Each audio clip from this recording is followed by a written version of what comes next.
bagaimana para pemegang saham yang ada di PT Timah? Apakah mereka tidak menuntut keuntungan dari duit ini, dari harta rampasan ini? Korupsi tata niaga pertimahan yang merugikan negara 300 triliun rupiah dianggap mengada-ngada dan telah menciptakan stigma negatif terhadap perekonomian Bangka Belitung.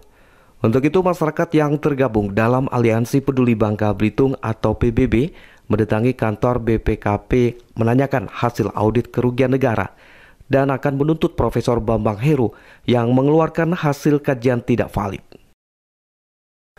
Aliansi Peduli Bangka Belitung atau PBB menggelar aksi damai di Badan Pengawasan Keuangan dan Pembangunan atau BPKP Provinsi Kepulauan Bangka Belitung.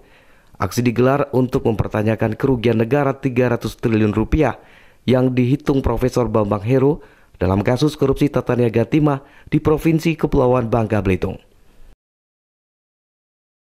Menurut masa aksi, hitungan tersebut terkesan mengada-ngada. Mirisnya lagi dalam persidangan, Kejagung mendukung pembuktian angka itu, begitu juga dengan BPKP.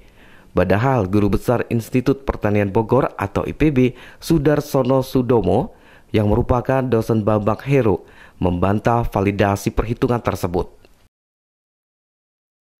Menurut koordinator aksi, Guru Natsir, dalam BAP luas tutupan lahan tambang awalnya kurang lebih 63.149 hektar, direvisi berkurang menjadi 28.379 hektar. Tetapi di persidangan justru kerugian negara tidak berkurang dan dinilai kerugian tetap 300 triliun rupiah. Ia juga mempertanyakan mengapa dalam perhitungan kerugian negara tersebut mengacu pada satu saksi ahli tanpa membandingkan dari saksi ahli lainnya.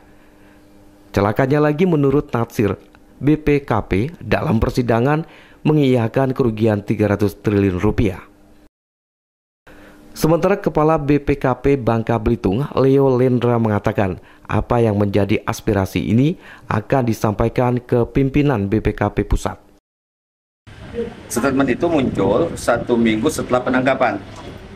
Sedangkan BPKP mulai bekerja setelah dapat surat perintah dari Kejagung untuk mengaudit. Itu sudah berapa bulan kemudian. Nah, celakanya BPKP RI ikut menyuarakan 271 itu padahal dia tidak mengaudit. Ini kan suatu kebodohan yang dipamerkan di publik.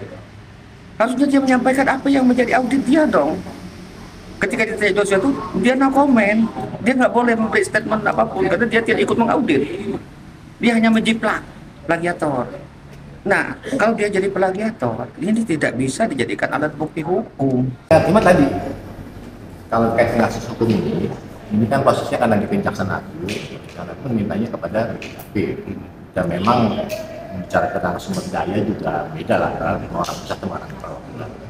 Karena yang minta Kejaksaan Agung ke BPKP pusat, BPKP yang melakukan. Tapi mereka datang ke sini. Pasti kan ketika mereka harus memastikan tadi persoalan lingkungannya, melihat metode seperti apa, mereka melakukan observasi lapangan istilahnya. Jadi tidak hanya dokumen itu, di lapangan juga. Ya, observasi lapangan. Hitungan kerugian negara yang disampaikan Bambang Heru sebesar 300 triliun rupiah terkesan mengada-ngada dan sudah membuat gaduh serta menciptakan stigma negatif terhadap perekonomian di Babel. Untuk itu, Aliansi Peduli Bangka Belitung akan melaporkan Bambang Heru ke Polda Bangka Belitung untuk diteruskan ke Mabes Polri. Dari Pangkal Pinang, Bangka Belitung, Haryanto iNews melaporkan.